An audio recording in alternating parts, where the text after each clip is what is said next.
This is the common elastic band. It's not much to look at and probably something you've never given much thought to other than if and when you need to tie a bag together, but this common household item and its elastic properties actually holds the secret to improving speed and power in athletes, and that's what we're going to discuss today on Train Smarter by Speed Training.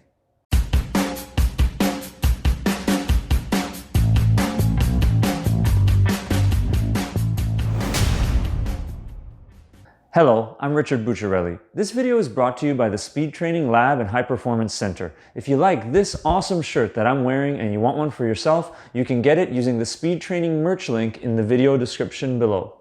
Please remember to like the video, comment on it, share it, and if you haven't already done so, subscribe to our channel and hit the notification bell to make sure you never miss an update.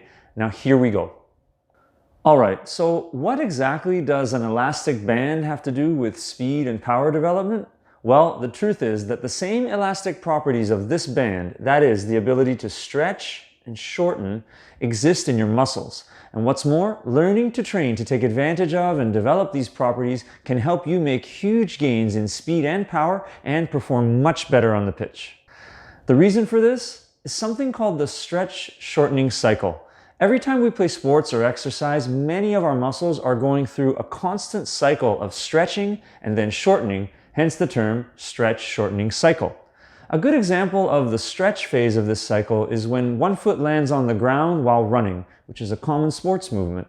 At the moment the foot hits the ground, the powerful muscles that extend the ankle, the calves, the knee, the quadriceps, and the hip, the glutes, all undergo a stretch. That is, they get a little bit longer.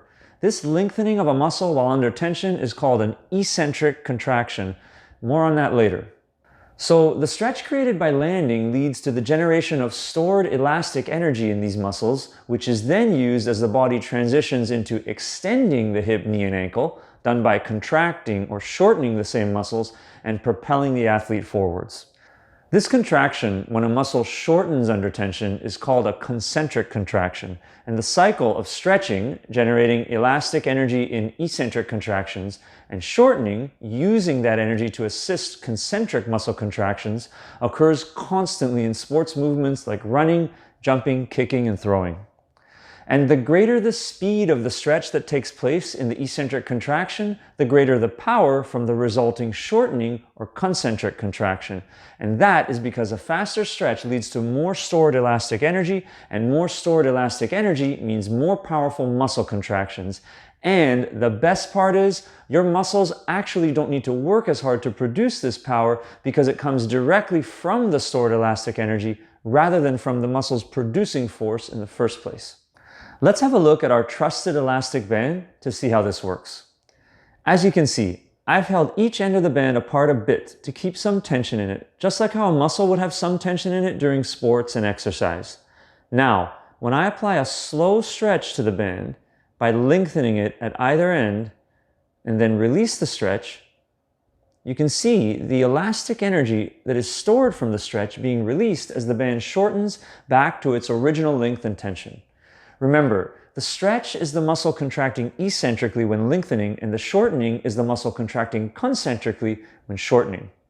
We can consider this shortening contraction from a slow stretch as the baseline amount of power for a muscular contraction. Now, let's try a stretch of similar magnitude or range of motion, but applied much faster.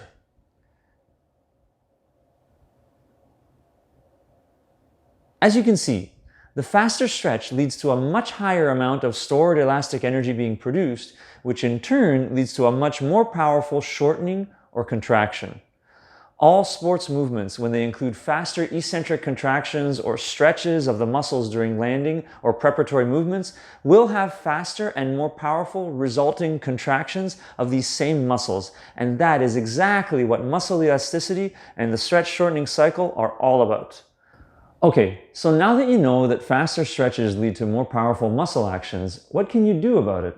There is a way that you can train your muscles to optimize the function of the stretch-shortening cycle to take maximum advantage of the stored elastic energy for stronger, more coordinated, and more powerful movements, and it's done by using something called plyometric exercises, and we'll learn all about how to do them in part 2 of this video next time.